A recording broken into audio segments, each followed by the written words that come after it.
भजन करें और किस तरह से हम शिव को अपनाएं।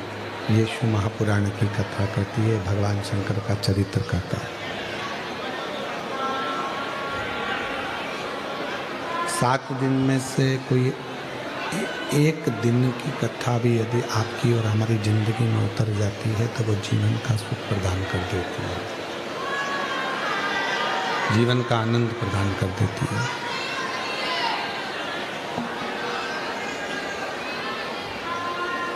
इसलिए शायद शास्त्रों में 24 घंटे में से यदि 1 मिनट भी हम सत्संग का, भजन का अपनी जिंदगी में निकालते हैं तो निश्चित है कि वो परमात्मा भी अपने पूरे समय में से, जब हम परमात्मा के लिए थोड़ा सा समय निकालेंगे तो परमात्मा भी हमारे लिए कुछ ना कुछ ऐसा समय जरूर निकालेगा कि जब हमारा कोई तकलीफ का समय हो, कष्ट का समय हो, तो वो भगवान, वो भोलेनाथ, वो शंभुनाथ, वो त्रिकालदर्शी, वो कैलाशी, अविनाशी हमारी साक्षी में, हमारे सम्मुखता में जरूर आएंगे।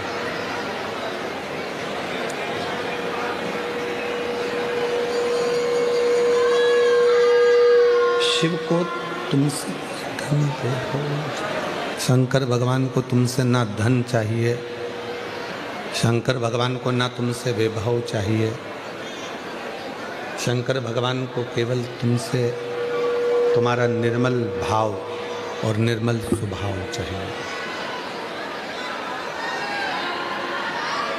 केवल निर्मल भाव, निर्मल स्वभाव के साथ शंभु शरणे पड़ी माँ घड़ी दुख काटो दया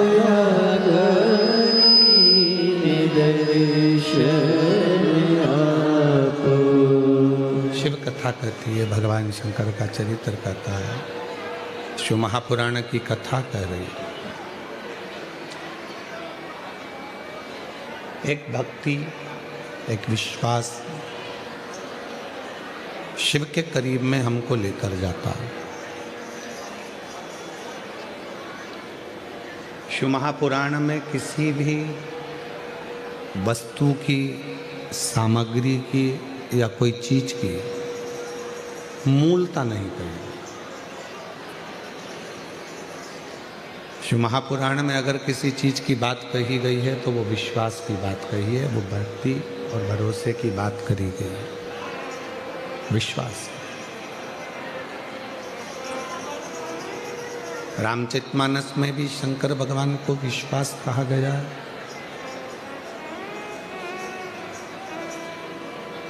शिव जी को पूर्ण भरोसा और पूर्ण विश्वास की तुलना तुलसीदास बाबा ने दी है। और तुलसीदास बाबा ने जब पूर्ण तरह से भगवान शंकर को विश्वास कर दिया है, विश्वास की तुलना कर दी गई है, तो संपूर्ण जगत में, संपूर्ण जनमानस को ये देख लेना चाहिए कि विश्वास अगर होगा तो परमात्मा भी आपके सम्मुख में आकर खड़े हो जाएंगे, और अगर विश्वास नहीं है तो परमात्मा भी नहीं हो पाएंगे।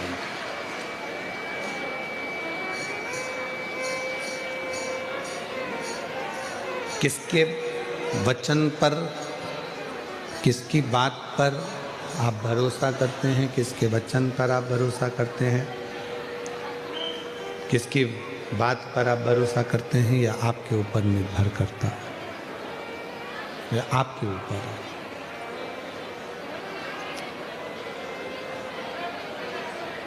एक व्यक्ति ने प्रवचन में सुन लिया था कि जब कोई गिरता है तो उसको मेरा शिव अपने हाथ में झेलता है। उसने एक प्रवचन में सुना।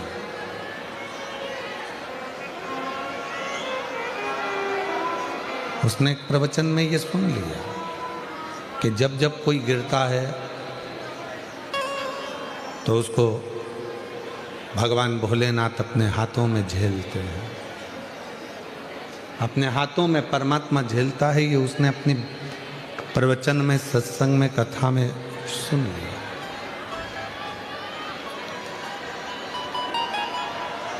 प्रवचन में ये उसने सुना।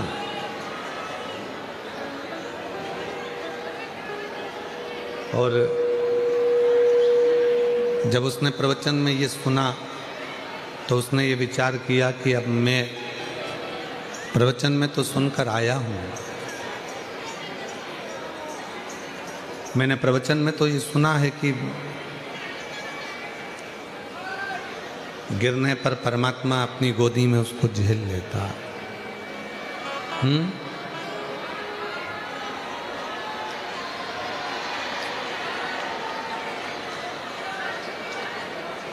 कि परमात्मा गोदी में उसको झेल लेता है, यह हमने प्रवचन में सुना है।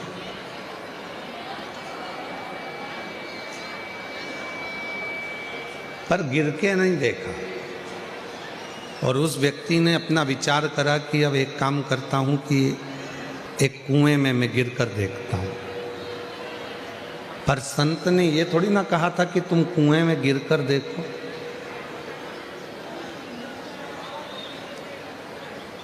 संत ये थोड़ी ना बोले हैं कि तुम कुएं में गिर कर देखो।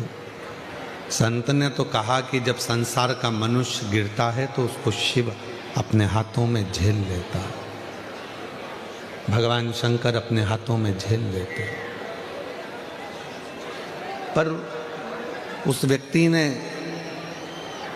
वो सत्संग करने वाले, प्रवचन करने वाले के मुख का शब्द सुना, और सुनने के बाद में वो मुख का शब्द सुनकर कुएं में कूदने के लिए, कुएं में गिरने के लिए गया।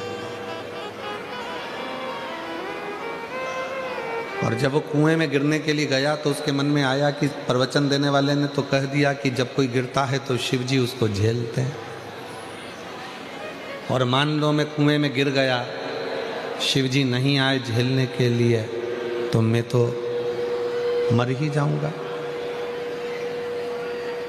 एक काम करता हूं कि मैं कुएं में गिरूं भी और मरूं भी ना, भगवान आएगा तो ठीक है, नहीं आएगा तो ठीक है।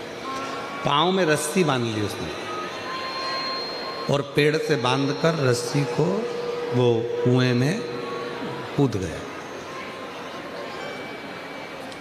2-3 दिन तक वो कुएं के अंदर लटका रहा, पर शिव नहीं आया, भगवान नहीं आया, भगवान पहुंचे ही नहीं। फिर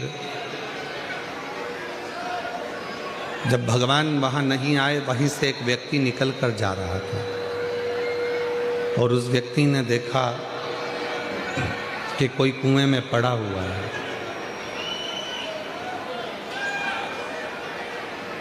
उसने जाकर पूछा, भैया मैं तुमको कुएं से निकाल देता हूं, मैं तुमको कुएं से निकाल देता हूं। तो उसने कहा नहीं नहीं, मुझे कुएं से मत निकालो। मैंने किसी के प्रवचन में सुना था कि जब कोई व्यक्ति नीचे गिरता है तो उसको शिव अपनी गोदी में झेल लेते हैं।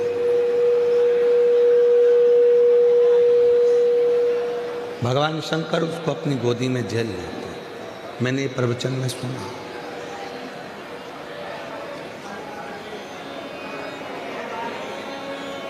इसलिए मुझे निकालो मत ही। उस व्यक्ति ने कहा कि क्या तूने प्रवचन में ऐसा सुना था? हाँ, ऐसा ही सुना था। अब उसने कहा जब इतनी सी बात के पीछे अगर मुझे बाबा भोलेनाथ जी का दर्शन हो रहा है तो फिर दिक्कत क्या है? उसने रस्सी ढूंढी, रस्सी मिली नहीं, और बड़ के पेड़ की डालियों को बांधकर वो कुएं में कूद गया। अब रस्सी मजबूत थी, पर बड़ के पेड़ की डालियां इतनी मजबूत नहीं थी। बट वृक्ष की डालियां इतनी मजबूत नहीं थी। वो टूटने लगी, और टूटने लगी तो वो जमीन जैसे ही टूटकर वो कुएं में गिरने लगा, और गिरते ही भगवान भोलेनाथ ने उसको अपने हाथों में झेल लिया, उसको अपनी गोदी में झेल लिया। जो रस्सी से लटका हुआ था, रस्सी से बंधा हुआ लटका हुआ है, और वो व्यक्ति जो रस्सी से 4 दिन से 5 दिन से लटका है, वो कह रहा है कि भोले बाबा मैं तो 4-5 दिन से लटका हुआ हूं, आप मुझे नहीं झेले। भगवान ने कहा कि तेरे मन में विश्वास नहीं है, भरोसा नहीं है, इसलिए तुझे ईश्वर नहीं झेल सकते। जहां भरोसा होता है, जहां विश्वास होता है, वहां ईश्वर होता है। जहां भरोसा या विश्वास नहीं होता, वहां ईश्वर भी नहीं होता। मानो तो मैं गंगा मां हूं और ना मानो तो बहता। मान लिया वो गंगा जी, ना माना तो बहता हुआ पानी तो है ही, वो बह रहा है, चल रहा।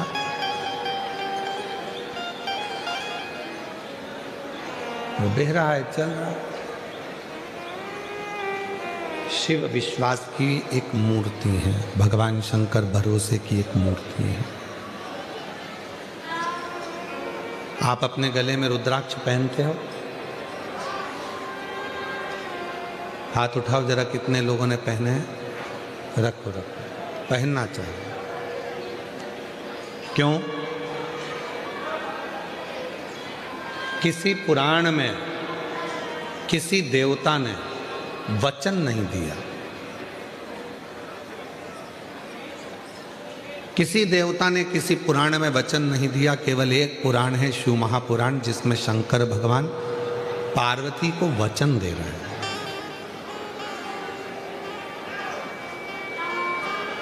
शिव पार्वती को वचन दे रहे हैं, भगवान शंकर पार्वती जी को वचन दे रहे हैं। केवल एक पुराण है और वो है शिव महापुराण, जिसमें भगवान शंकर पार्वती को वचन दे रहे हैं कि पार्वती, ये मेरे प्रेम का अश्रु है रुद्राक्ष। तूने जब मेरे नेत्रों का स्पर्श किया और उन नेत्रों का स्पर्श करने से जो बिंदु पृथ्वी पर गिरा, उसके गिरने से ये रुद्राक्ष का पौधा उत्पन्न हुआ।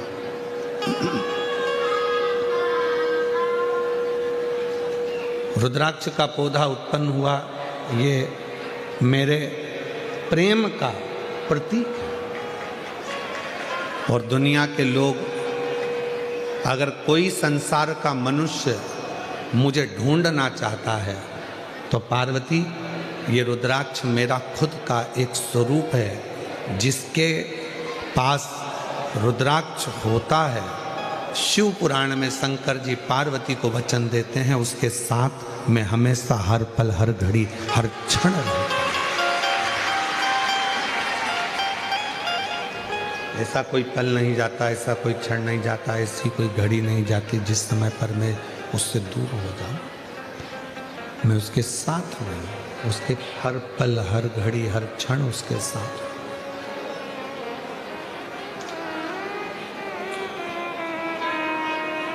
एक क्षण भी मैं उसका खाली नहीं जाने देता, हर क्षण में उसके साथ में।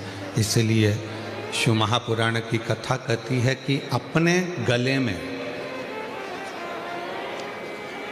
रुद्राक्ष का होना बहुत जरूरी है।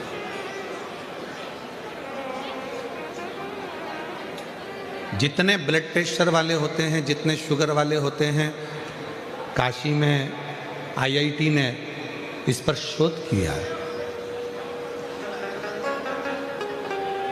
छोटू भाई, रुद्राक्ष पर आईआईटी शोध करी है। बड़े बड़े साइंटिस्ट इस पर शोध करें कि रुद्राक्ष के फल में, रुद्राक्ष में एक ऊर्जा, एक तत्व अलग से होता है, जो तन पर आने के बाद हमारे ब्लड प्रेशर को और हमारी शुगर का लेवल बराबर कर देता है।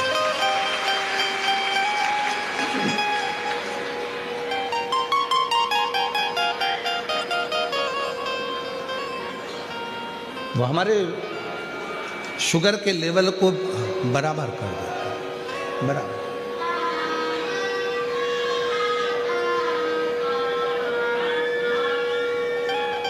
वो साधारण नहीं है। जैसे बेलपत्र का वृक्ष साधारण नहीं होता, दुनिया में कोई वृक्ष ऐसा नहीं है जिसका फल सूखने के बाद वापिस हरा भरा हो जाए।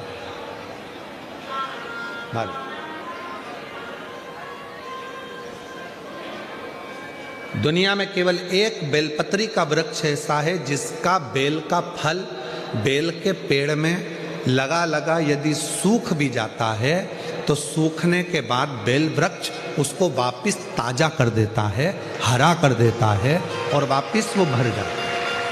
केवल एक बेल का पेड़ बेल वृक्ष केवल ऐसा है जिसका फल पुनः वापिस ताजा हो जाता है। अगर किसी ने फल को नहीं तोड़ा, वो फल लगा हुआ और उस फल को लगे हुए फल को कोई नहीं तोड़ रहा है तो वो फल लगा लगा लगा लगा लगा लगा वापिस ताजा हो जाएगा, वापिस निर्मल हो जाएगा।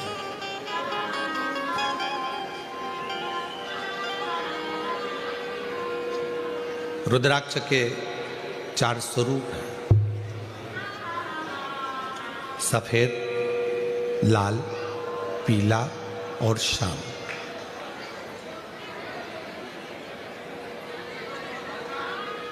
एक सफेद रुद्राक्ष भी होता है, एक लाल रुद्राक्ष भी होता है, एक पीला रुद्राक्ष भी होता है, एक सफेद रुद्राक्ष भी होता है।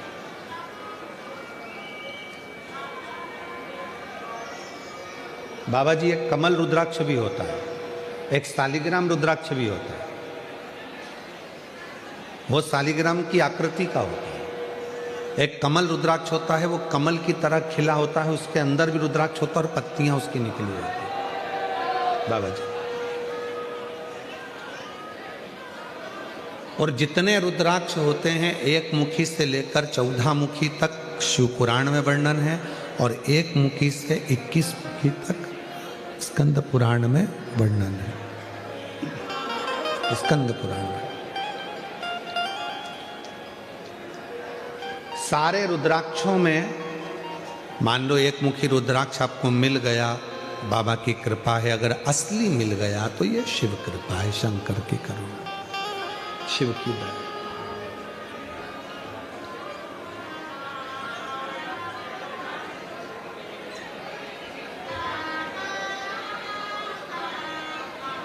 पर संपूर्ण रोग, संपूर्ण दुख, संपूर्ण तकलीफ, संपूर्ण बीमारी, संपूर्ण कष्ट, संपूर्ण समस्या का हल करने के लिए 2 रुद्राक्षों का महत्व कहा है।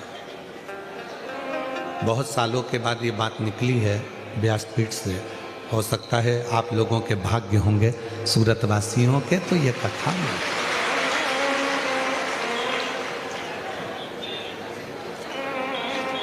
2 रुद्राक्ष ऐसे होते हैं जो संपूर्ण बीमारी के लिए, रोग के लिए, तकलीफ के लिए, कष्ट के लिए, दुख के लिए निवारण का कार्य करते हैं। वो है पहले नंबर पर 5 मुखी रुद्राक्ष। क्यों? शिव पंचानंद है। भगवान शंकर का एक मुख अघोर मुख है। अघोर मुख, अघोर मुख का मतलब है कि उनको क्रोध नहीं आता। अघोर मुख का मतलब है कि वो शांत स्वरूप है। कर्पूर घोरम करुणा तारम संसार सारम कर्पूर करुणा तारम संसार सारम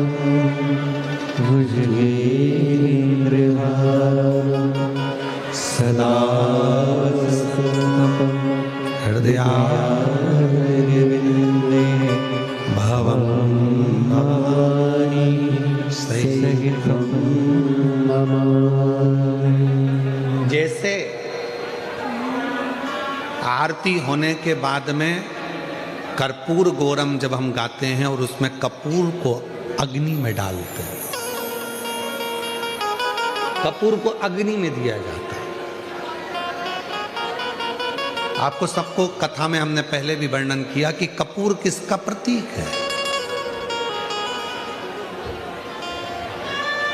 जो आरती के बाद में कपूर लगाया जाता है वो किसका प्रतीक है? यदि आपने पूर्व में शिव पुराणों को सुना होगा तो उसमें हमने वर्णन किया है। पूर्व में अश्वमेध यज्ञ होते थे। अश्वमेध यज्ञ का जो अश्व होता था वो पूरा दिग्विजय करने जाता था, फिर वो अश्व आता था और उस अश्व को अग्नि की साक्षी में दिया जाता था। अब आज का व्यक्ति तो इतने सारे अश्वमेध यज्ञ नहीं कर सकता। आज के व्यक्ति के पास टाइम भी नहीं है, तो वो यज्ञ भी बड़ी मुश्किल से कर पाता है, हवन में भी बड़ी मुश्किल से बैठ पाता है। अश्वमेध यज्ञ का पुण्य कैसे प्राप्त हो? तो भगवान राम जी ने अपने गुरु विश्वामित्र जी से ये पूछा था कि हमें, वशिष्ठ बाबा से पूछा था कि हमें अश्वमेध यज्ञ का फल रोज प्राप्त हो। हम अश्वमेध यज्ञ तो एक ही बार करें, पर उसका फल रोज प्राप्त हो, उसके लिए क्या करना चाहिए? तो वशिष्ठ बाबा ने, विश्वामित्र जी ने उस अश्वमेध यज्ञ के अश्व को कपूर बना दिया और उस यज्ञ कुंड में छोड़ा। तो कहा वशिष्ठ बाबा ने और विश्वामित्र जी ने, जब संसार का मनुष्य अपने घर में नित्य आरती करता है, विशेष आरती में जब कपूर की आरती करेगा तो उसको अश्वमेध यज्ञ का फल उसी क्षण प्राप्त होगा। अश्वमेध यज्ञ का फल प्राप्त करने के लिए हम रोज आरती के बाद थोड़ा सा कपूर लगा देते हैं और हम बड़े प्रेम से गाते हैं कर्पूर गौरम करुणा। अश्वमेध यज्ञ का फल।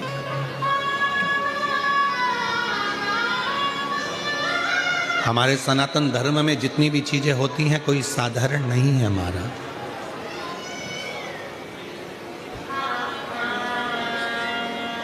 हमारे सनातन धर्म में जितनी भी चीजें हैं, हाथ में अगर हम मोली बांध रहे हैं, लाल लच्छा बांध रहे हैं, नाड़ा बांध रहे हैं, वो लाल पीला धागा बांध रहे हैं, क्यों बांधते हैं? किस लिए बांधा जाता है? उसको बांधने का केवल एक कारण होता है कि हम किसी दूसरे के बंधन में ना पड़ जाएं, तो वो बंधन बांधा जाता है।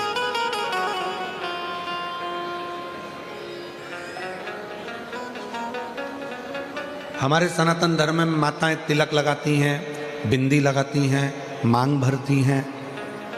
ब्रह्मांड के मध्य बिंदु में एक सूर्य रेखा होती है। सूर्य रेखा, सूर्य का रंग होता है लाल और सूर्य का रंग लाल होता है। सिंदूर, मांग में भरने वाला कुंकू लाल होता है, लाल कलर। जब माताएं अपने मांग में सिंदूर भरती हैं, लाल रंग का कुंकू या सिंदूर मांग में भरती हैं, तो उनकी सूर्य रेखा प्रबल हो जाती है। और यदि कोई माता पढ़ी लिखी भी नहीं होती है, कुछ भी ना पढ़ी लिखी है, तो भी अपने बच्चे को पढ़ाने की सामर्थ्यता उसमें तुरंत प्रकट हो जाती है। वो पढ़ा। छोटू भाई, पहले के समय में माताएं इतनी पढ़ी नहीं होती थी। जो बुजुर्ग माताएं हैं वो इतनी पढ़ी नहीं होती, पर अपने बच्चे को वो ज्ञान पूरा देती। अपने बच्चे को विद्वत्ता पूरी देती, विद्वत्ता ज्ञान पूरा देती।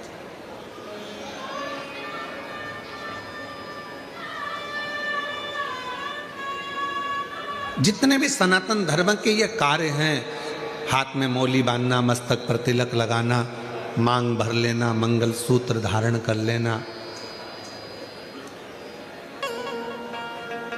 शादी के समय पर मंगल सूत्र गले में पहनाया जाता है। क्यों पहनाते हैं मंगल सूत्र? क्योंकि उस मंगल सूत्र में कुछ दाने काले होते हैं, कुछ दाने पीले होते हैं। कुछ दाने सोने के होते हैं पीले कलर के, कुछ काले कलर के होते हैं, और बीच में एक छोटा सा पेंडिल हो जाता है मंगल सूत्र। वो मंगल सूत्र शादी के मंडप में लड़का लड़की को इसलिए पहनाता है कि इस मंगल सूत्र को तुम देख लो, जैसा यह मंगल सूत्र है वैसा ही हमारा जीवन रहेगा। कुछ दिन काले रहेंगे तो कुछ दिन पीले रहेंगे, कुछ दिन सुख के रहेंगे तो कुछ दिन दुख के रहेंगे। पर चिंता मत करना, ये सुख और दुख के दिनों में जब हम पूर्ण तरह से निकल जाएंगे तब आखिरी में एक पेंडिल आता है, उसी तरह फिर हमारी जिंदगी में एक आनंद का दिन जरूर आएगा। चिंता मत, वो दिन जरूर आएगा, वो दिन अपनी जिंदगी में खुशी का दिन जरूर आएगा, सुख का दिन जरूर आएगा।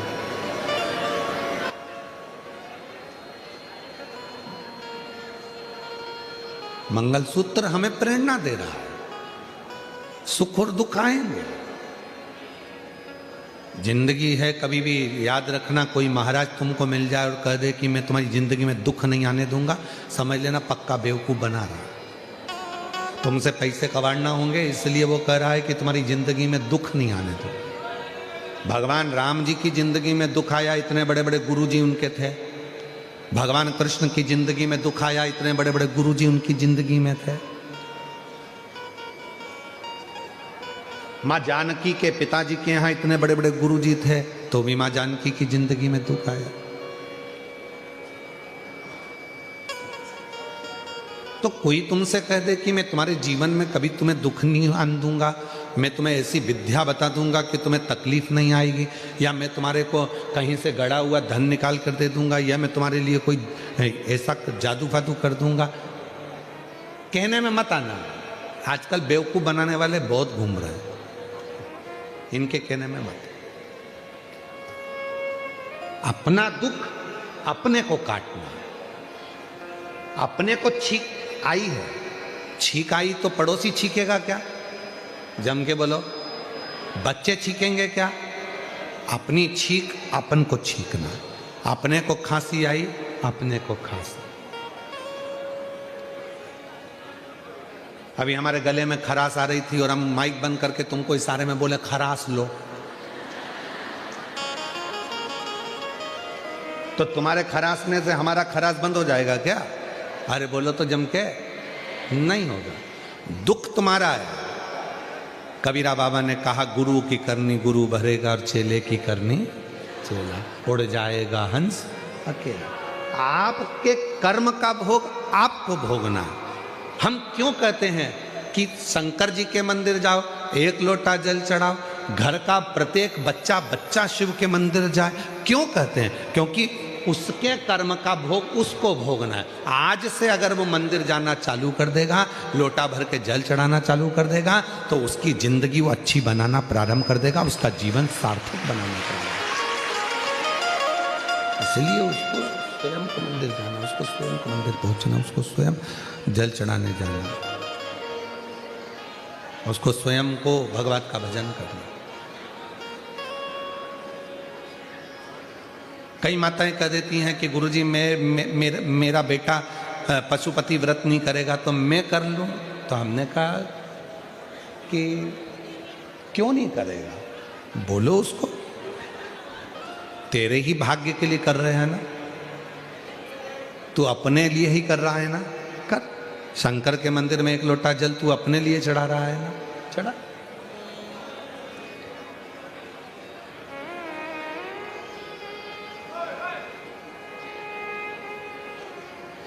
टच स्क्रीन मोबाइल चल सकता है, ये हो सकता है,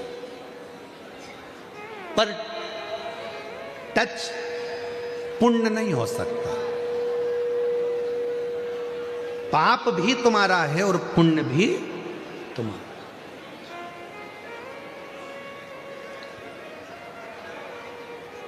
कई कई माताएं यहां आती हैं व्यासपीठ का पूजन करने के लिए, सिर पे पल्लू लेके।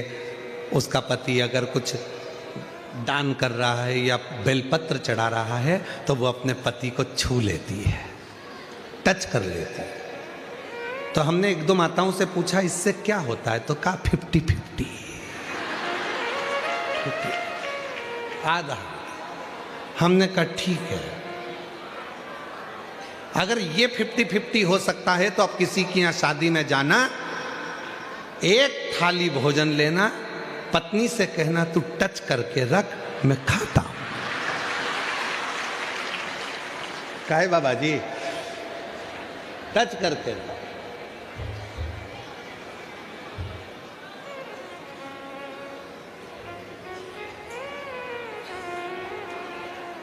समोसा तुम खाओगे और पत्नी से कहो टच कर ले, स्वाद आया ना।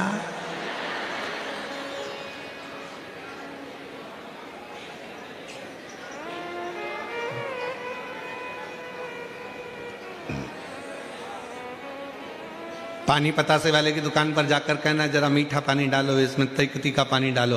पत्नी से कहना जल्दी टच कर, स्वाद आया ना।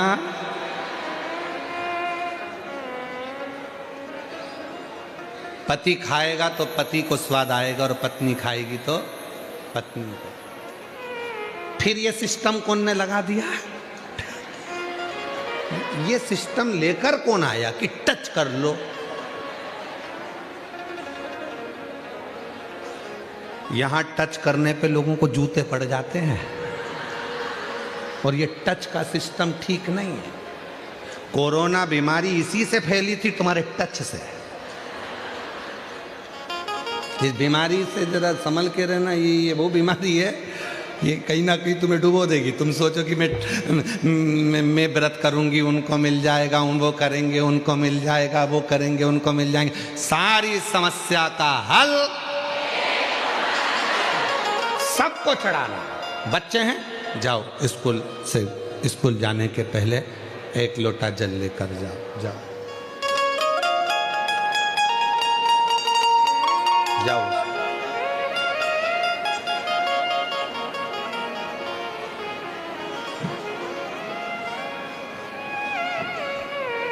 आज कुछ स्कूल के बच्चे यहाँ आए हैं, उनका जोरदार ताली बजाकर स्वागत करिए।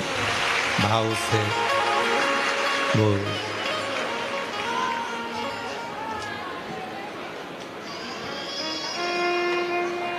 शंभू,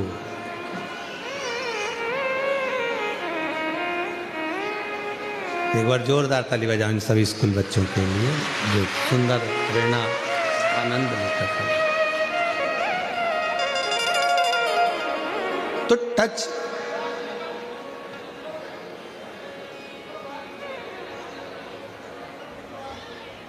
दान में, धर्म में, पुण्य में, संकीर्तन में, सत्संग में, भजन में, कीर्तन में स्वतः करिए, स्वयं का करिए। हाथ में खुजाल चल रही है और तुम पड़ोसी से कह रहे हो तो तेरे हाथ में खुजाल नहीं, उससे मतलब अपने को स्वयं खुजाना पड़ेगा, अपने को स्वयं खाना पड़ेगा, स्वयं अपने को छींकना पड़ेगा, स्वयं। कोई दूसरा नहीं करेगा हमारा, स्वयं को करेगा।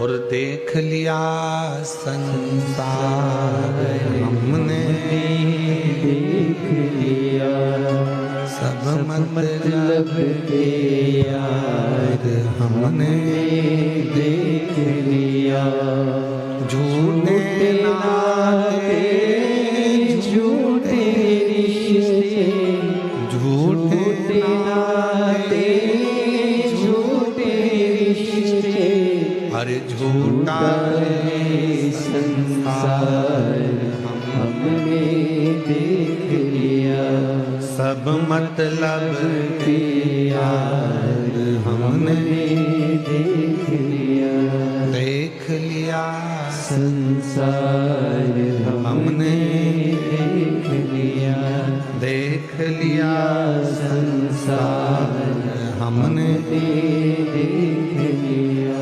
छूने से अपना भजन अपने को स्वयं करना पड़ेगा, अपना संकीर्तन अपने को स्वयं करना पड़ेगा, अपनी अविरल भक्ति अपने को स्वयं धारण करना पड़ेगा, अपना स्मरण अपने को स्वयं करना पड़ेगा, कोई दूसरा नहीं करेगा। महाराज शंभो शंभो शंभो शंभो, दूसरा नहीं करेगा, अपने को स्वयं करना है, स्वयं।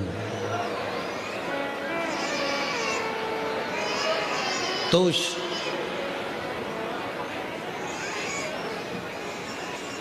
दो रुद्राक्ष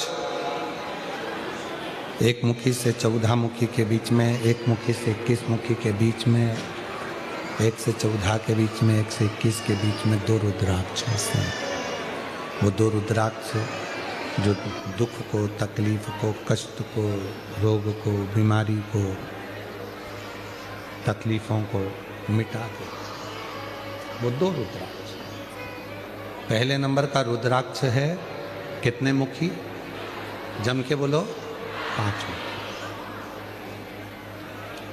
और दूसरे नंबर का रुद्राक्ष का वर्णन किया गया 7 मुखी। कौन सा रुद्राक्ष? 7।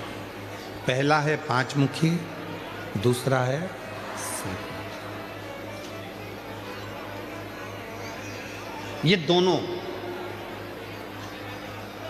भगवान पंचमुखी जो रुद्राक्ष है उसमें से एक शिवजी का मुख है अघोर मुख।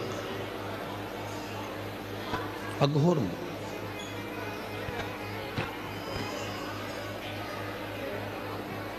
ये लोग कहते हैं अघोरी है, ये अघोर साधना करता है,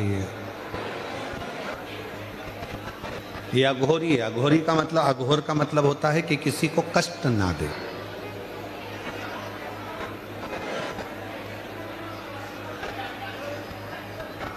सच्चा यदि कोई संत होगा, सच्चा यदि कोई गुरु होगा, सच्चा यदि कोई तपस्वी होगा, सच्चा यदि कोई संत होगा तो जिंदगी में कभी किसी को बद्दुआ नहीं देगा, कभी किसी को अपशब्द नहीं कहेगा, कभी किसी को ताना नहीं देगा, कभी किसी को गाली नहीं देगा, कभी आड़ा तेड़ा कहेगा ही नहीं। वो कभी किसी को अपशब्द नहीं कहेगा। सच्चा यदि है तो बाबा जी सच्चा।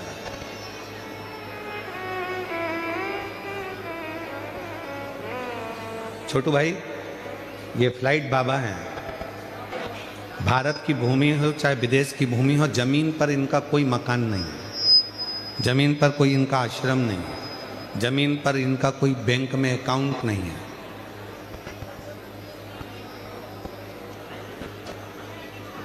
24 घंटे से ज्यादा किसी नगर में रुकते नहीं, और एक देश में भी 24 घंटे ही रहते हैं, अगले देश में पहुंच जाते हैं।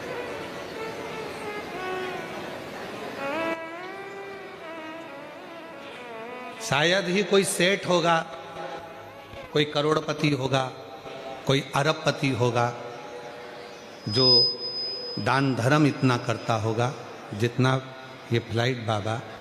कोई बेटी की शादी है, रोते हुए आया, झोले में से इनने निकाला, देना प्रारंभ करा।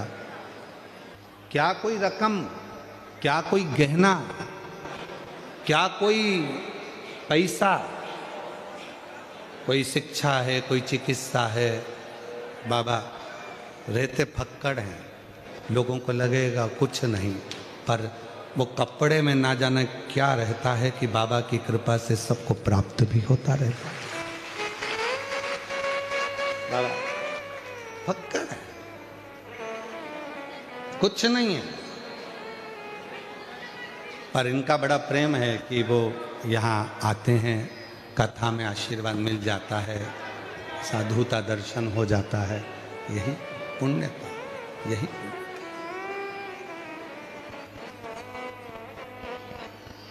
और ये प्रेरणा भी देते हैं कि अपनी जिंदगी को खुश होकर जियो, अपने जीवन को आनंदमय जियो।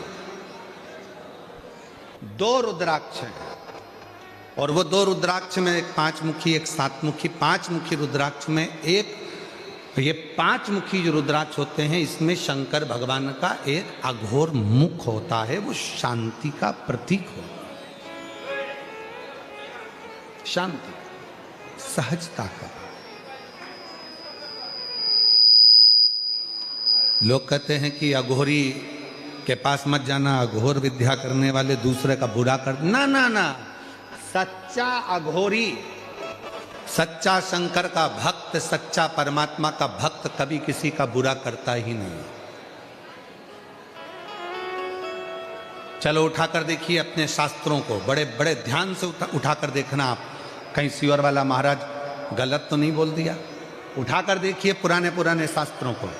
प्रहलाद जी ने भगवान का भजन करा, 4 वर्ष की आयु में भगवान का दर्शन हुआ। बोलो हुआ कि नहीं हुआ? ध्रुव जी ने 4 वर्ष की अवस्था में भगवान का भजन करा, ध्रुव को भगवान का दर्शन हुआ। बोलो हुआ कि नहीं हुआ? मीराबाई ने भजन किया, मीराबाई को गिरधर गोपाल का दर्शन हुआ 6 वर्ष की आयु में। नामदेव जी महाराज ने भजन करा, 5 वर्ष की आयु में दर्शन किया।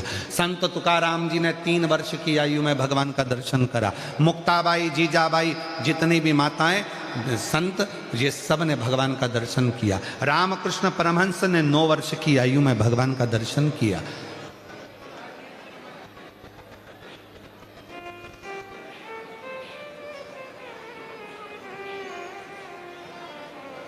भगवत भजन। और पुराने पुराने फिर ऋषियों को निकाला जाए, जिनको गुस्सा आ जाता था और 2 मिनट में श्राप दे देते थे। वो तपस्या करते रहते थे, पर भगवान उनके सामने प्रकट ही नहीं हो पाते। कारण क्या था? पुण्य तो इकट्ठा करते थे, तपस्या के बल पर वो अपने पुण्य एकत्रित कर लेते थे, पर गुस्से में आकर श्राप दे देते थे। श्राप दिया, पुण्य समाप्त, तो परमात्मा का दर्शन नहीं हो पाता। हमने पुण्य किसके लिए इकट्ठा करा? अपने लिए।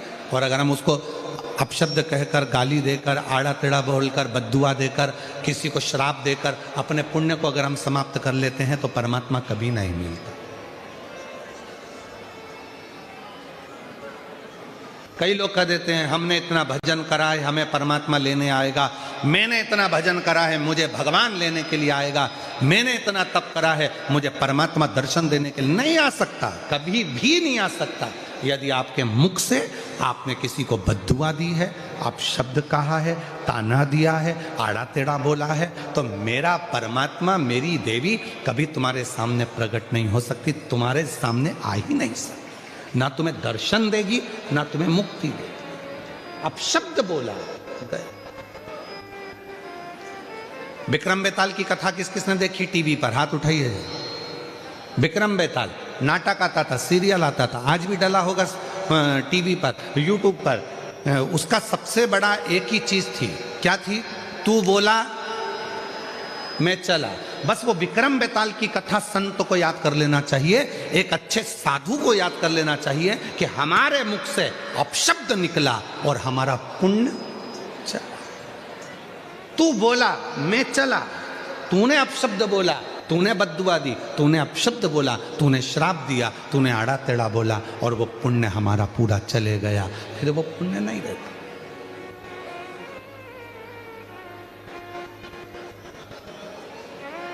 एक बहन जी ने एक पत्र लिखा था परसों के दिन, उन्होंने प्रश्न करा था कि रुद्राक्ष पहनकर क्या हम हॉस्पिटल में नहीं जा सकते? रुद्राक्ष पहनकर क्या किसी के यहाँ पर चले गए, मरण में चले गए या किसी के यहाँ चले गए तो हमारा रुद्राक्ष क्या बेकार हो जाएगा, खंडित हो जाएगा? क्या हमारा रुद्राक्ष अच्छा नहीं रहेगा? माताएं गले में धारण कर लेती है, रजस्वला धर्म आ जाता है, तो क्या हमारा रुद्राक्ष खंडित हो जाएगा? क्या हमारा रुद्राक्ष बेकार हो जाएगा? कहाँ? किसी के यहाँ बच्चा हुआ, हम चले गए तो हमारा रुद्राक्ष हॉस्पिटल में गए तो बेकार हो गया, मैयत में गए तो बेकार हो गया, मरण में गए तो बेकार हो गया, कोई गलत कृत्य हो गया तो क्या बेकार हो गया? कहाँ लिखा? नहीं। रुद्राक्ष मतलब शिव, शंकर।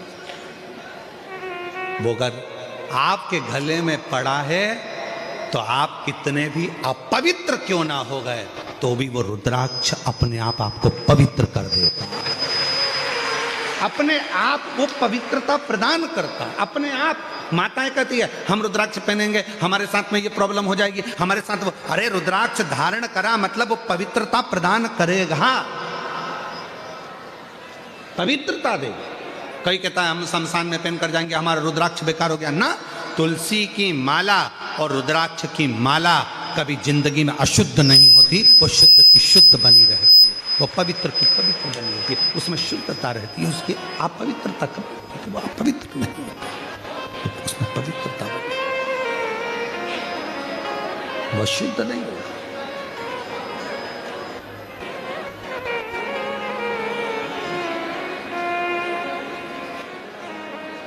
एक बात पूछें, जरा उत्तर देना सब की सब, ठीक है?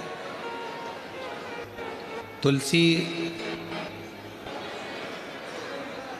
नाली के किनारे पर, अगर गटर के किनारे पर तुलसी का पौधा लग गया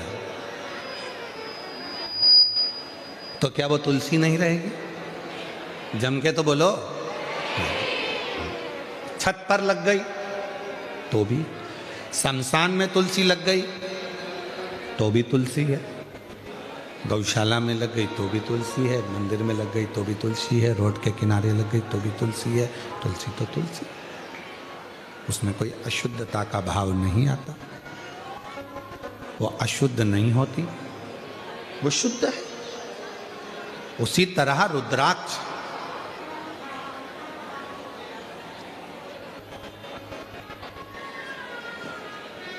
गलत जगह चले गए, कोई गलत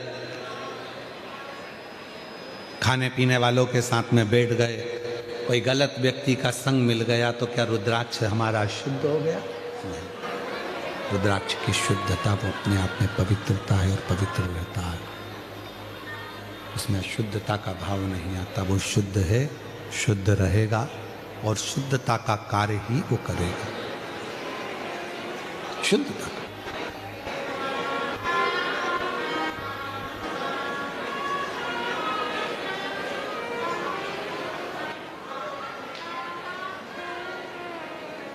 स्मरण,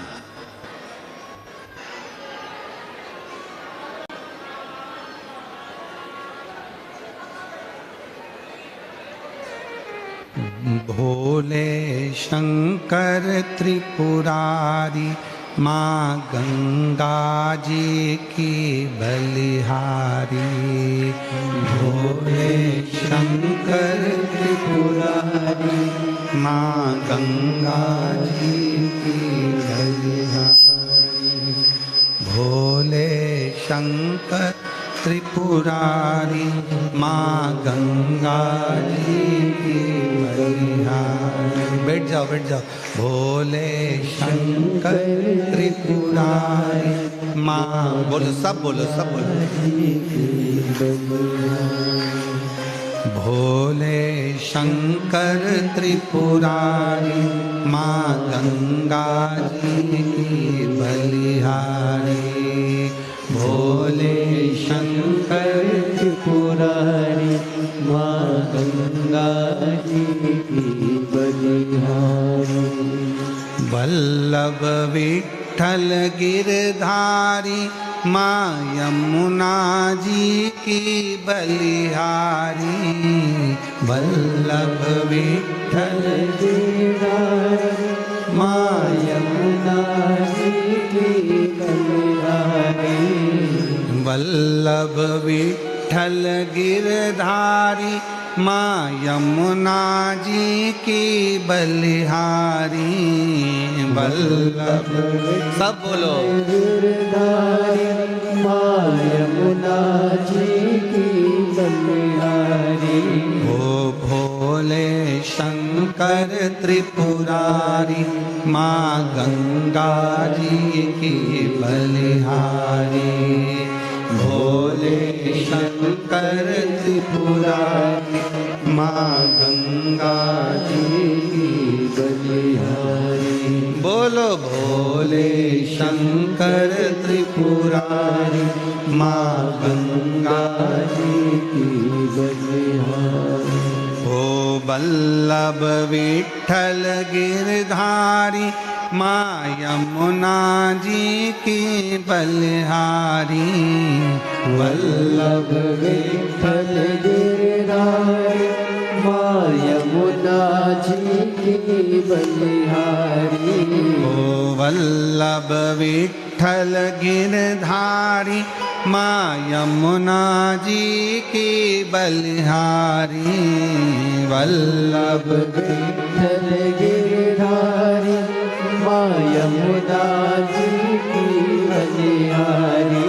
ओ भोले शंकर त्रिपुरारी माँ गंगा जी की बलिहारी। भोले शंकर त्रिपुरारी माँ गंगा जी की बलिहारी। शक्ति एक है। यमुना भी पवित्र कर रही हैं, गंगा भी पवित्र कर रही है। गंगा का जल उत्तराखंड से चला गंगोत्री से, पहुँचते पहुँचते पहुँचते पहुँचते प्रयागराज पहुँच गया, प्रयागराज से फिर काशी पहुँच गया, काशी से फिर चलता कोलकाता पहुँच गया, गंगा सागर में जाकर मिल गया। गंगा जहाँ से बहकर जा रही है उसने सबको पवित्र कर दिया। यमुना जी जहाँ से बहकर जा रही है उन्होंने सबको पवित्र कर दिया, सबको। उसी तरह रुद्राक्ष गले में है, वो आपको पवित्र कर रहा है, पवित्र। बिना संकोच के मेरी जीजियां, बिना संकोच के मेरे बेटा, बिना संकोच की मेरी बेटियां, बिना संकोच के मेरे बुजुर्ग, बिना संकोच के मेरी बुजुर्ग माताएं। कोई कह रहा है शरीर में लकवा लग सकता है, पैरालिसिस आ सकता है, ब्रेन स्ट्रोक आ सकता है, हेमरेज हो सकता है। हमारा निवेदन है, छोटे से छोटा बच्चा हो, चाहे बुजुर्ग से बुजुर्ग व्यक्ति हो, चाहे महिला हो, चाहे पुरुष हो, उसके गले में अगर एक रुद्राक्ष पड़ा है तो उसकी जिंदगी में वो दुख नहीं पा सकता। लोग बाद में पहनते हैं, जब तकलीफ आ जाती है, तकलीफ आने के बाद लोग रुद्राक्ष पहनते हैं। हम कहते पहले से पहने। कोरोना की बीमारी आएगी तब तुम इंजेक्शन लगवाओगे,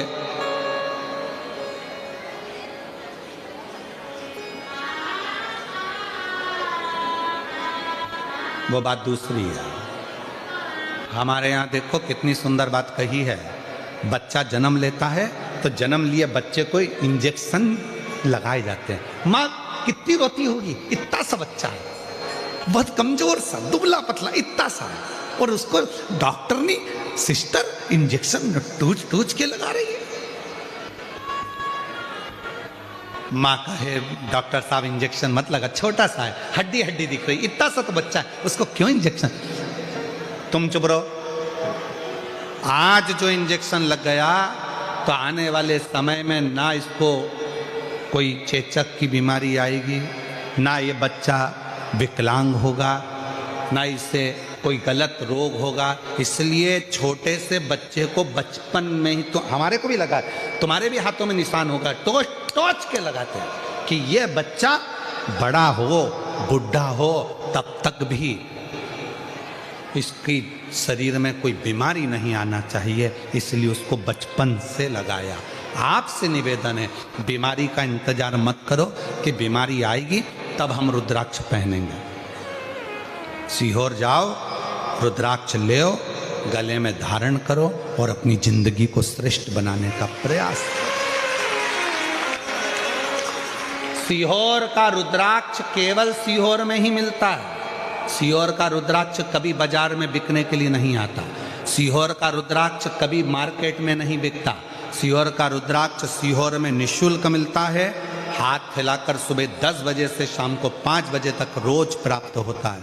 बस ये अभी रुद्राक्ष उत्सव होगा, इसलिए 15 जनवरी से बंद होगा, 15 मार्च तक रुद्राक्ष उत्सव के टाइम। बाकी के समय पर सीहोर का रुद्राक्ष निःशुल्क, अपने हाथ फैलाओ, बाबा से मांगो, मेरे लिए दीजिए बाबा, आप अच्छा करना मुझे।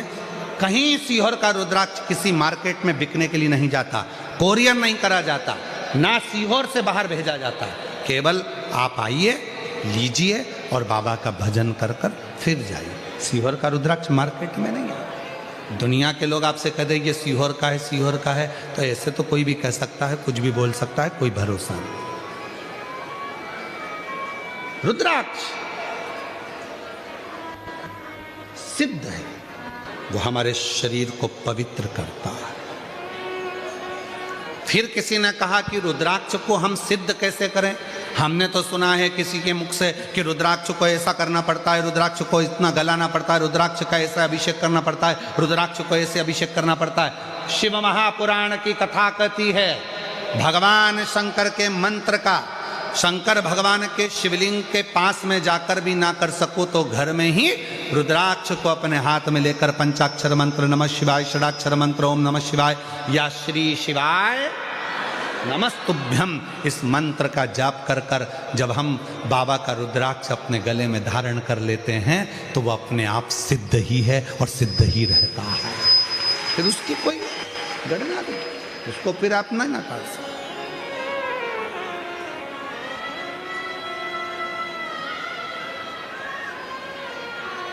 पंचमुखी रुद्राक्ष में एक मुख होता है अघोर। अघोर एक सुंदर चरित्र आता है हमारे शास्त्रों में पढ़ने में कि एक अघोरासुर हुआ।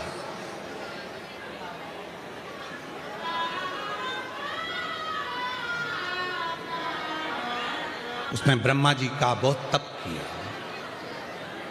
वर मांग रहा था कि मैं मरूं ना, मेरी मृत्यु ना, मेरी मौत ना, मेरे प्राण ना छूटे, मैं मरूं ना, ये उसको वर चाहिए। पर शिवपुराण तो कहती है बादाम खाओगे तो भी मरोगे और नहीं खाओगे बोलो तो भी मरोगे। 50 लाख की गाड़ी में घूमोगे तो भी मरोगे और साइकिल पे घूमोगे तो भी मरोगे। बंगले में रहोगे तो भी मरोगे और झोपड़े में रहोगे तो भी मरोगे। खाओगे रोटी तो भी मरोगे, नहीं खाओगे तो भी मरोगे। मरना तो सबको है, बस कथा सुनोगे तो भी मरोगे, नहीं सुनोगे तो भी मरोगे। तो आप लोगों के मन में प्रश्न आ जाएगा फिर हम काय को सुने जब मर नहीं है तो उसका एक कारण है। बिल्ली अपने मुख से चूहे को पकड़ती है, जिंदा छोड़ देती है क्या? जम के बोलो नहीं। और बिल्ली अपने मुख से अपने बच्चे को पकड़कर 7 घर लेकर जाती है, मार डालती है क्या? नहीं। बिल्ली का मुख वही है, चूहे को पकड़ा नष्ट कर दिया, अपने बच्चे को पकड़ा 7 घर लेकर गई, उसको मरने नहीं दिया। बस उसी तरह शिव महापुराण की कथा सुनोगे तो भी मरोगे, नी सुनोगे तो भी मरोगे। नी सुनी तो चूहे के बच्चे जैसे मसल ले जाओगे और सुन ली तो बिल्ली के बच्चे जैसे पार उतरोगे। जाना तो है, प्राण तो छूटना है, बच लो। तो मृत्यु तो निश्चित है, मरना निश्चित है। प्राण तो जाना है, उसको कोई छोड़ नहीं सकता। इसलिए मेरी जीजियों से निवेदन है, मेरे जीजाओं से भी निवेदन है, अपने घर में अलमारी में जितनी अच्छी अच्छी साड़ियां हो सब पहनो। जितने अच्छे कपड़े अपने घर में रखें सब रोज पहनो। संभाल संभाल के मत रखो, इसको दिवाली पे पहनूंगी, दिवाली पे पहनूंगी, और दिवाली से पहले निपट गई तो कोई भरोसा। खूब अच्छी है। आज से घर जाना और अपने पास में जो अच्छी अच्छी साड़ियां रोज निकाल के पहनो। अब वो बोले कहीं जाना ही नहीं है तो क्यों पहनो? कोई नहीं देखे, वो तो देखे, बस पहनना है तो पहन। कोई तुमको कितना भी टोके, बताओ इतनी सज धज के कहाँ जा रही है, और अच्छे सजो, खजूर वाली चोटी बना, बिन बिन के अच्छी।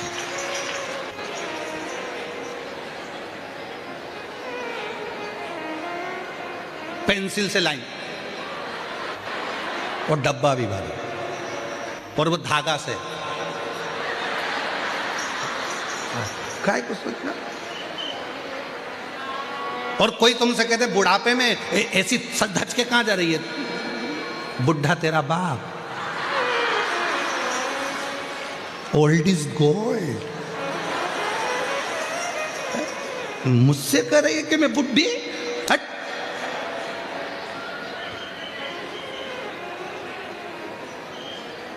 अच्छे जो भगवान ने दिया है उसमें खुश रहना प्रारंभ करो, किसी की वस्तु को देखकर, किसी का महल देखकर, किसी की गाड़ी देखकर, किसी का बंगला देखकर, किसी की दौलत देखकर अपने मन में ये मत सोचना कि मेरे पास इतना होना चाहिए। भगवान ने जो तुझे दिया है, हो सकता है वो किसी और के पास वो भी ना हो। जो दिया उसमें खुश है, उसमें प्रसन्न रहो। रो रो कर क्या जिंदगी, जरा सा कुछ हो गया रोने बैठ गया, जरा सा कुछ हो गया रोने बैठ गया। ना ना ना ना, बहुत जोरदार। कोई तुमसे पूछे क्यों, कैसी हो, भले कितना भी कर जाओ, कितना भी दुख हो, कितनी भी तकलीफ हो, और कोई पूछे क्यों तू मंदिर में एक लोटा जल लेकर जाती है, हमने तो सुना तेरे यहाँ इतना कट जा, हमने तो सुना तेरे यहाँ बहुओं की लड़ाई हो जाती है, हमने तो सुना तेरे बच्चों की लड़ाई चल रही है, हमने तो सुना तेरे रिश्तेदार की लड़ाई चल रही है। तो कह देना आग लगे बस्ती में, हम रहे मस्ती में, हमें कोई मतलब नहीं है। हम तो शंकर जी के शंकर जी हमारे, हमें क्या करना उससे, हमें कौन सा मतलब उससे। इसलिए मेरी जीजी, मेरे जीजाओं, हमने देखा है लोगों के पास में धन बहुत है पर खाना खाने की फुर्सत नक नहीं है। फुर्सत। दुकान पर ग्राहक आ रहे हैं, तुमसे अच्छा तो तुम्हारा नौकर है। ठीक 2 बजे छुट्टी मारता है, चाय सेठ जी 50 ग्राहक खड़े रहे, उसको खाना खाना है, मतलब खाना है। तुमसे अच्छा एक भिखारी है, तुम्हारे दरवाजे से मांगता है, तुम्हारे दरवाजे के बाहर जाकर कचौड़ी और समोसा खरीद कर खाता है, और तेरा मन करता है खा लूं क्या 5 रुपए का, खा लूं क्या 10 रुपए का, और तू जोड़ जोड़ के बच्चों के लिए, पत्नी के लिए, बच्चों के लिए, पत्नी के लिए, बच्चों के लिए, पत्नी के लिए, और एक दिन फोटो टंग जाता नहीं पड़े।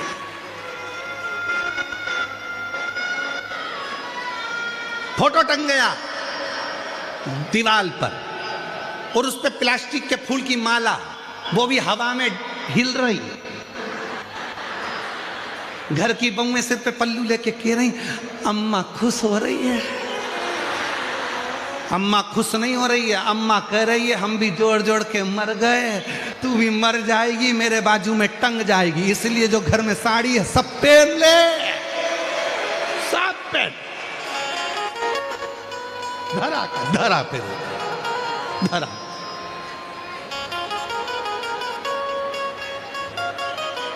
इसलिए काल करो सो, आज करो सो, घर जाके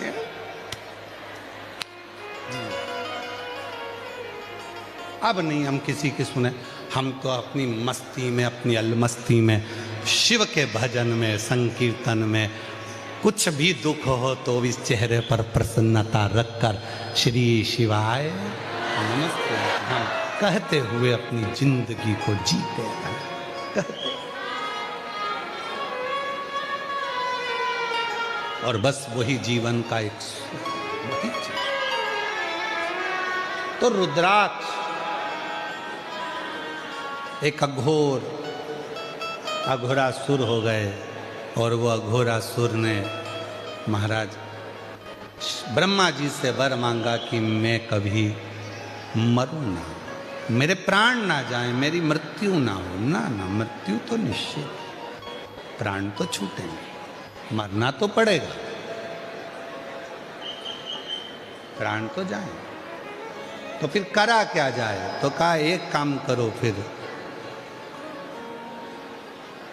एक काम, जैसे शिव महापुराण की कथा सुनने वाले जो भक्त आते हैं, आखिरी दिन की जो कथा सुनते हैं, आरती होती है, बाबा की मिट्टी को प्रणाम कर कर आरती के बाद झोली पसार कर प्रणाम कर कर कहते जाते हैं कि हमने सुना है मेहमान जब जाते हैं तो बच्चे के हाथ में कुछ देकर जाते हैं। आरती के बाद जब मेरी बहनें कथा के पंडाल से जाती हैं, मेरे जीजा जब जाते हैं तो बाबा से कह कर जाते हैं तू भी जा रहा है, हमारी झोली में कुछ तो डाल जा, कुछ तो दे जा, जिससे फिर आए कथा का रस तत्व ग्रहण, कुछ तो दे।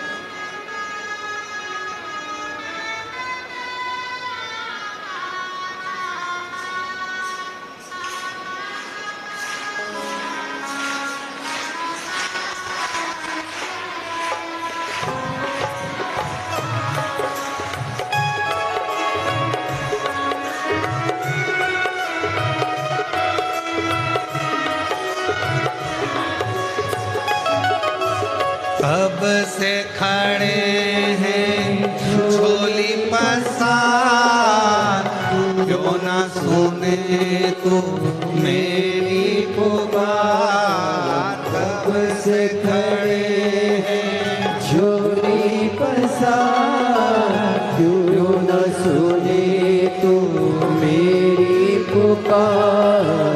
कब से खड़े हैं झोली पसार, क्यों ना सुने तू मेरी पुकार। कब से खड़े हैं झोली पसार, क्यों न सुने तू मेरी पुकार। मुझे तेरा ही सहारा है मेरे भोले बाबा, मुझे तेरा ही सहारा है मेरे भोले बाबा। मैंने तुम्हें ही पुकारा है मेरे भोले बाबा। मैंने तुम्हें ही पुकारा है मेरे भोले बाबा।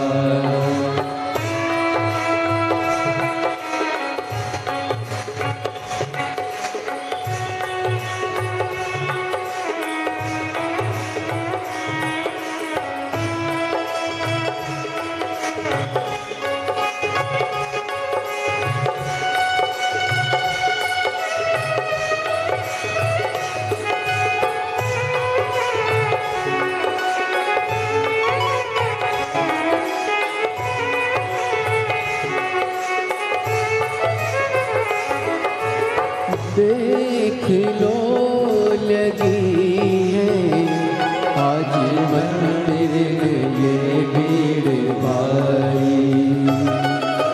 देख लो लगी है आज मंदिर में ये भीड़ भारी। दर्शनों की खातिर आए हैं लाखों नर और नारी। दर्शनों की खातिर हमारे बीच में लोकसभा सांसद जी पधारे हैं। एक बार जोरदार ताली बजाकर स्वागत लोकसभा सांसद। दर्शनों की खातिर आए हैं लाखों नर और नारी। आ जाए भोले बाबा, आ जाए भोले बाबा। दिलों ने पुकारा है मेरे भोले बाबा। दिलों ने पुकारा है मेरे भोले बाबा। कब से खड़े हैं झोली पसार, क्यों न सुने तू मेरी पुकार। कब से खड़े हैं झोली पसार, क्यों न सुने तू मेरी पुकार। मुझे तेरा ही सहारा है मेरे भोले बाबा। तेरा ही सहारा है मेरे भोले बाबा।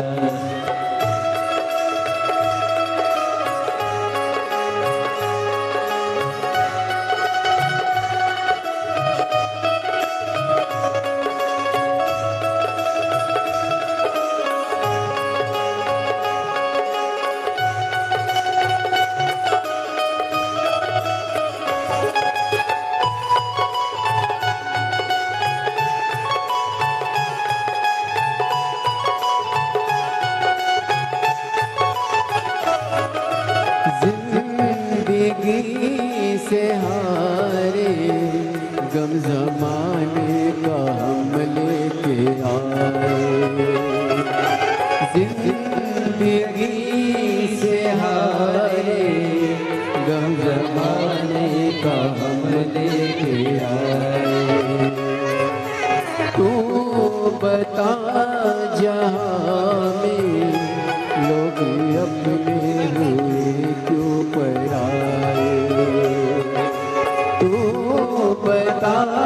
जहाँ में लोग अपने हुए क्यों पराए। तेरे सिवा दुनिया में, तेरे सिवा दुनिया में कोई ना हमारा है मेरे भोले बाबा, कोई ना हमारा है मेरे भोले बाबा। कब से खड़े हैं झोली पसार क्यों न सुने तू मेरी पुकार। कब से खड़े हैं झोली पसार क्यों न सुने तू मेरी पुकार। है तेरा ही सहारा है मेरे भोले बाबा, मुझे तेरा ही सहारा है मेरे भोले बाबा।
रास्ता न सूझे कहाँ जाए मुसीबत के मारे।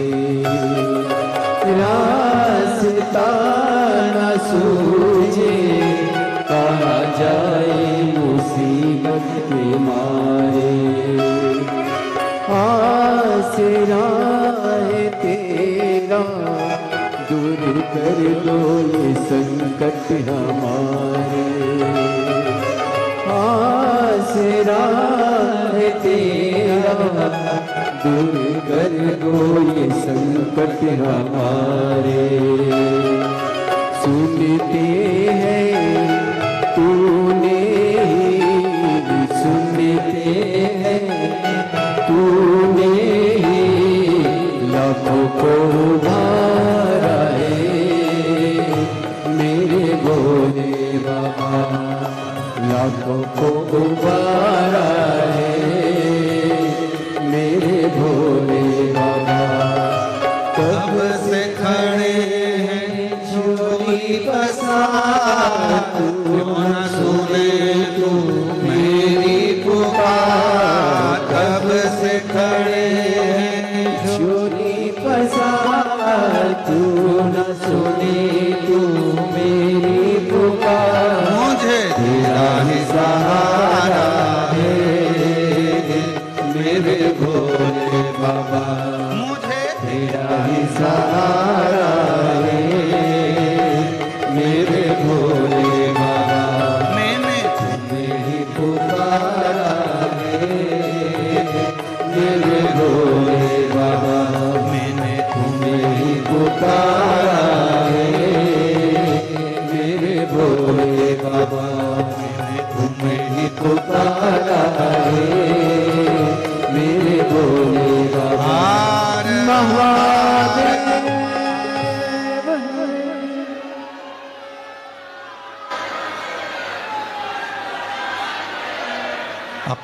स्थान पर बैठकर भगवान शिव जी को अपने मन का भाव कहिए, दिल से प्रार्थना करिए, विनय करिए, बाबा को मन की बात कहिए, हृदय से प्रार्थना करिए, दिल से बाबा को विनय करिए, निवेदन करिए, विनती करिए, शंभो। बाबा को अपने मन का भाव करें, प्रार्थना करें, विनय करें, निवेदन करें। ये पवित्र कथा जो सूरत गुजरात में चल रही है, आज कथा का 7वां दिवस है।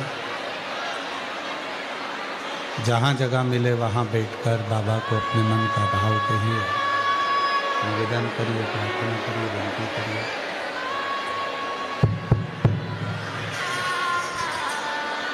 बाबा को अपने मन का भाव कहें, प्रार्थना करें, विनय करें, निवेदन करें।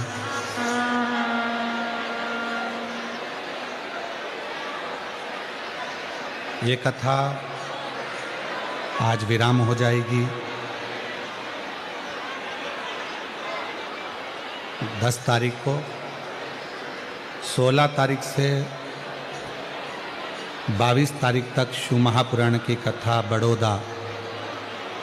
बड़ोदरा गुजरात में प्रारंभ होगी। कथा का समय 1 बजे से 4 बजे तक रहेगा। Leprosy ground, Sardar estate for lane, Ajwa road, Baroda, Gujarat. 22 जनवरी को वहाँ कथा विराम होगी और 27 जनवरी से शिव महापुराण की कथा 31 जनवरी तक 5 दिन तक प्रयागराज में त्रिवेणी के संगम पर माघ मेले में सतुआ बाबा शिविर में पवित्र कथा रहेगी। 1 बजे से 4 बजे तक उस कथा का लाभ लेंगे। खाक चौक, महावीर मार्ग, पाटुन पुल नंबर 1, माघ मेला, प्रयागराज।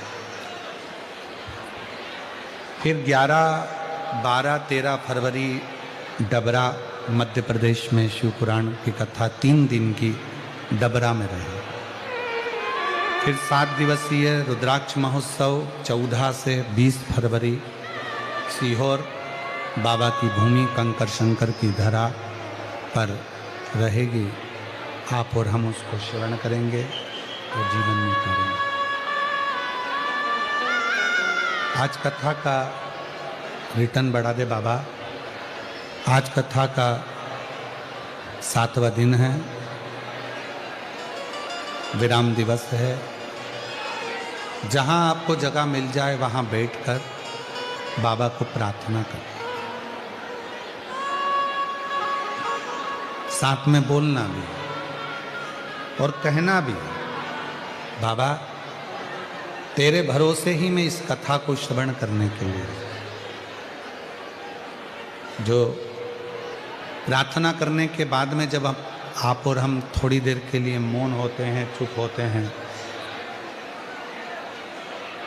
तब बाबा से अपने मन का भाव अवश्य कहें। जो तुम्हारी मन की कामना है वो भगवान शिव जी से अवश्य दो।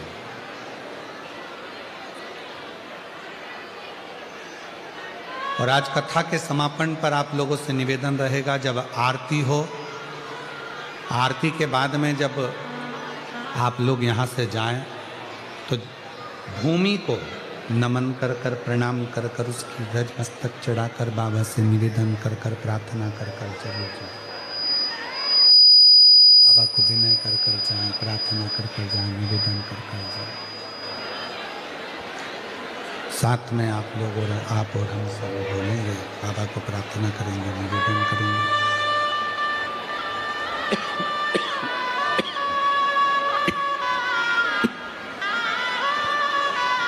विनय करेंगे, निवेदन करेंगे, सभी साथ में बाबा को विनती करें। शंभो शंभो शंभो। बाबा को अपने मन का भाव कहिए, दिल से प्रार्थना करिए, विनय करिए। साथ में बोलिएगा, साथ में निवेदन करिएगा, साथ में बाबा से विनय करें, बाबा को निवेदन करें। सभी लोग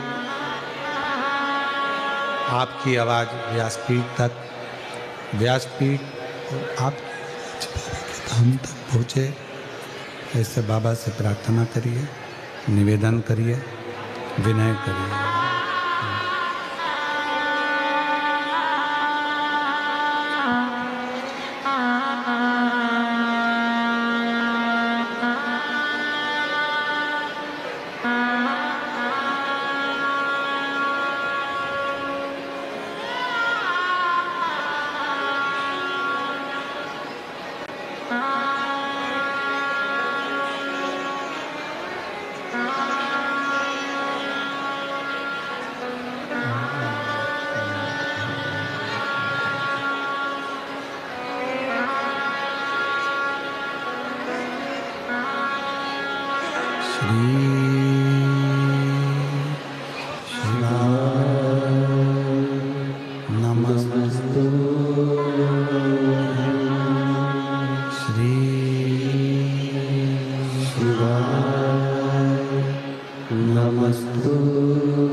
बाबा देवाधिदेव महादेव भगवान शिव की पवित्र कथा कह रहे हैं, शिव महापुराण की कथा वर्णन कर रहे हैं।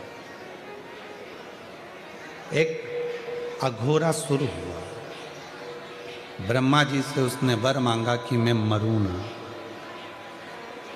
मेरे प्राण ना छूटे। पर ब्रह्मा जी ने कहा कि संसार सागर में अगर जन्म लिया है तो मृत्यु तो निश्चित होती है। ऐसा नहीं है कि मौत नहीं आएगी, मृत्यु नहीं आएगी, मृत्यु तो आएगी।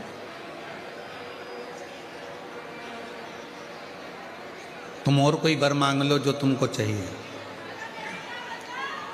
तो कहा अगर वर देना चाहते हो तो फिर ऐसा वर दीजिए कि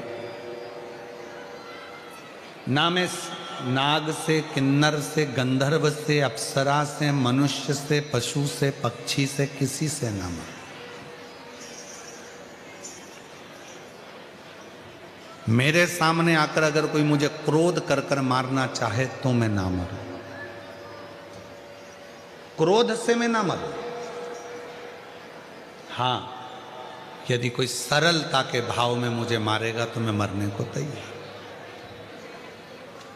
ब्रह्मा जी ने कहा तथास्तु, ठीक है, हम तुम्हें वर देते हैं कि ऐसा ही हो।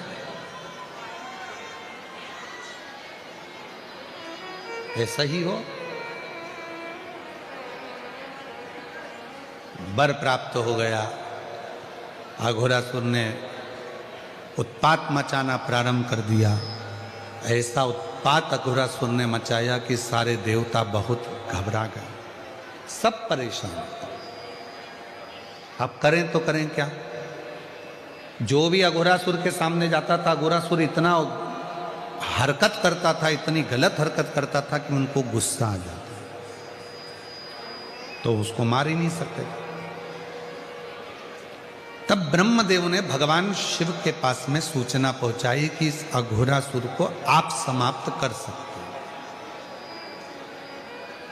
केवल आप हैं जो इसको समाप्त कर सकते। ठीक है, पर शिवजी ने कहा कि मेरा तो एक नाम रुद्र है, मुझे गुस्सा भी आता है, क्रोध भी आता है, और आप कह रहे हो कि मैं समाप्त करूं। तो कहा आपका एक अंश स्वरूप श्री हनुमान जी महाराज भी तो हैं, और पवन तनय संकट हरण मंगल मूरति राम लखन सीता सहित हृदय बसहु। बोल हनुमान जी महाराज की। शिव जी आपका एक स्वरूप हनुमान जी का, और हनुमान स्वरूप वो स्वरूप है जिसमें हनुमान जी भीतर की नम्रता को दर्शाते, क्रोध नहीं करते।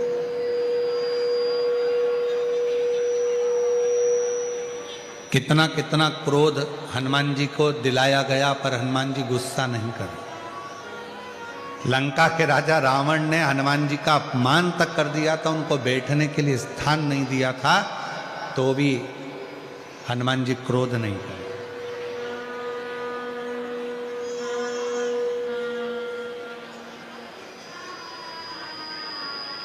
कोई स्थान नहीं मिला तो भी उनको गुस्सा नहीं आया।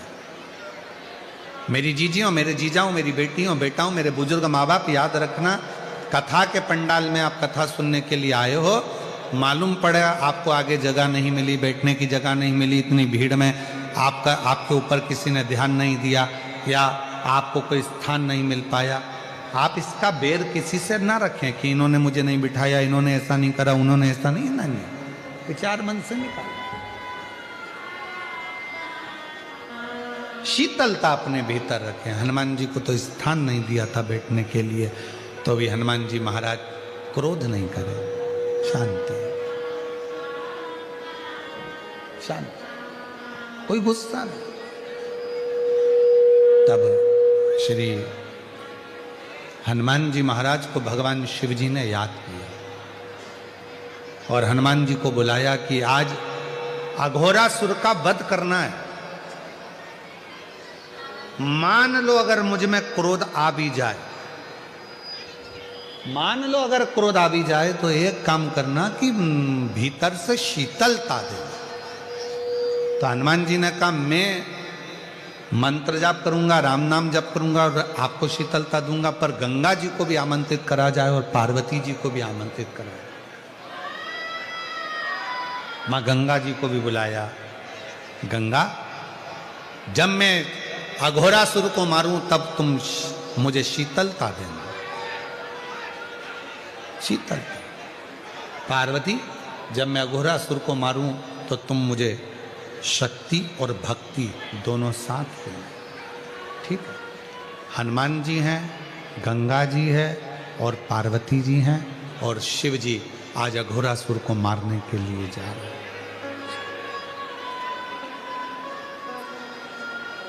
और वल्लभ विठ्ठल गिरधारी माँ यमुना जी की बलिहारी। वल्लभ विठ्ठल, बोलो बोलो बोलो, माँ यमुना जी की बलिहारी। भोले शंकर त्रिपुरारी माँ गंगा जी की बलिहारी। भोले शंकर त्रिपुरारी माँ गंगा जी की बलिहारी। हे भोले शंकर त्रिपुरारी माँ गंगा जी की बलिहारी। भोले शंकर त्रिपुरारी माँ गंगा जी की बलिहारी। वल्लभ विठ्ठल गिरधारी श्री यमुना जी की बलिहारी। वल्लभ विठ्ठल गिरधारी श्री यमुना जी की बलिहारी। अघोरासुर ने उत्पात मचाया, ऐसी ऐसी हरकत अघोरासुर ने करी कि भगवान शिव को क्रोध आने लगा, शंकर भगवान को क्रोध आने लगा। और जैसे शिव जी को क्रोध आने लगा, शंकर भगवान को जैसे ही क्रोध आने लगा, गंगा जी ने शीतलता दी, पार्वती जी ने भक्ति शक्ति, हनुमान जी महाराज ने भगवान राम के नाम का उच्चारण कर कर शीतलता प्रदान करना प्रारंभ कर दिया। शीतल और अघोरासुर को मारने के लिए भगवान शिव ने तुरंत अपना शस्त्र त्रिशूल उठाया। अघोरासुर चरणों में आकर पड़ गए, मुझे मत मार। जितनी शीतलता से आप मेरे सामने खड़े हैं, आज मैं वचन देता हूं, अघोरासुर कहता है, उतनी ही शीतलता आपके सम्मुख में मेरी रहेगी। मेरे नाम को आप अपने साथ में जोड़ लो। शिव जी ने अपने एक मुख का नाम अघोर, अघोर। बोल अघोरेश्वर महादेव, अघोरेश्वर महादेव। तो यहां जो रुद्राक्ष की महत्वता चल रही है, 5 मुखी रुद्राक्ष में जो 5 मुख होते हैं उसमें से एक मुख अघोर का होता है। इसीलिए शिव महापुराण में आप लोग स्मरण करें हैं ये रुद्राक्ष की महत्वता। आप जब भी सीहोर का रुद्राक्ष आपको मिलता है, कोई 5 मुखी मिलता है, कोई 7 मुखी मिलता है, कोई 4 मुखी मिलता है, वो अघोर शीतलता देता है, शांति देता है। और यहां तक शिव पुराण कहती है, शिव महापुराण यहां तक कह रही है, अगर मान लो किसी के शरीर में ब्लॉकेज आ गए हैं और डॉक्टर ने कहा है कि इनका बाईपास कराना है या इनका हार्ट कम काम कर रहा है, आप डॉक्टर का इलाज करवाते रहें, टेबलेट खाते रहें, दवाइयाँ खाते रहें, जांचें कराते रहें, मना नहीं है, क्योंकि डॉक्टर भी शिव का एक रूप होते हैं, उनके कहे अनुसार करें। पर साथ में एक काम और चालू कर दो। मान लो कल बाईपास होना है, कल ऑपरेशन होना है, आज से ही एक बेलपत्री शिव जी पे चढ़ाएं और बेलपत्री की डंडी, चाहे आप कहाँ खड़े हैं, बस जहां आप खड़े हैं, बेलपत्री की जो डंडी है उस डंडी का मुख अपनी ओर रखना और अघोरेश्वर महादेव के नाम से 5 बार जल उस बेलपत्री पर शिवलिंग पर चढ़ाएं, कटोरी में उस जल को झेल कर ले आएं और अघोरेश्वर महादेव का नाम लेकर उस जल को जिसका बाईपास हो रहा है, हार्ट काम नहीं कर रहा, उसको थोड़ा थोड़ा 5 बार पिला दें और दूसरे दिन फिर डॉक्टर को बोलें कि एक बार जांच करो, बाबा चाहेगा तो उसका हार्ट काम करना प्रारंभ कर दे। अघोरेश्वर महादेव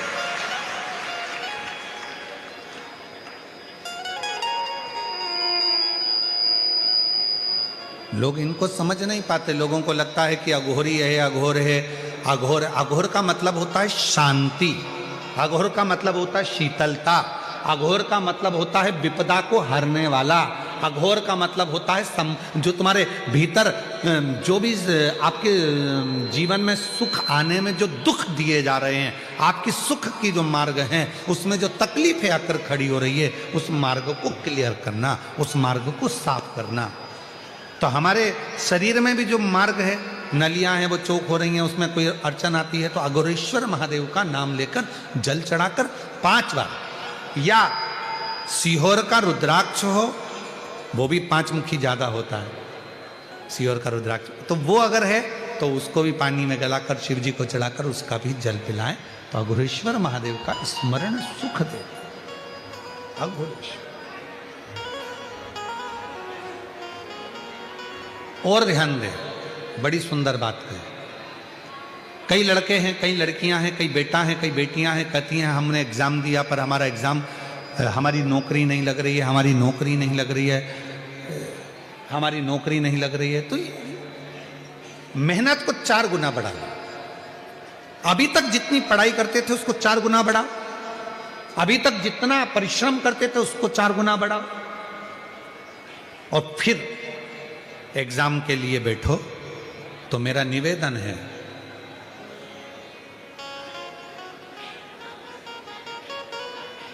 कभी तुम्हारे पास में अगर रुद्राक्ष है सीहोर का, तो उस रुद्राक्ष पर तुम्हारे घर में अगर अलोनी भस्म, अलोनी भस्म कहते हैं, तुम्हारे यहाँ गोबर के कंडे को क्या कहते हैं? गोबरी है, छाड़, छाड़,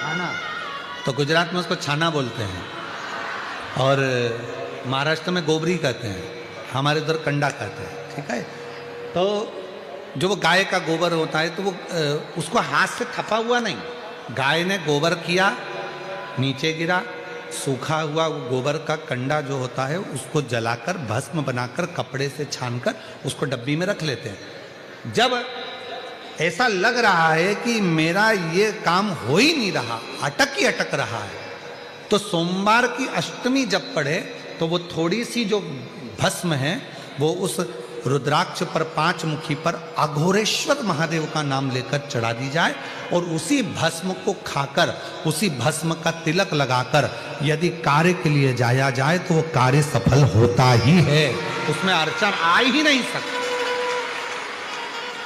उस कार्य में कभी अड़चन नहीं आ सकती, क्योंकि अघोरेश्वर महादेव का उसमें नाम है, अघोर, अघोरेश्वर। तो 2 रुद्राक्ष दुख को, तकलीफ को, बीमारी को, कष्ट को, अड़चन को समाप्त करते हैं। उसमें 5 मुखी, 5 मुखी में भी इसलिए मूल है क्योंकि उसमें अघोर भगवान शिव का एक मुख जुड़ा हो, अघोरेश्वर। और दूसरा है 7 मुखी रुद्राक्ष। फिर 4 मुखी का भी वर्णन आता है, ऐसे रुद्राक्षों का स्मरण किया जाए।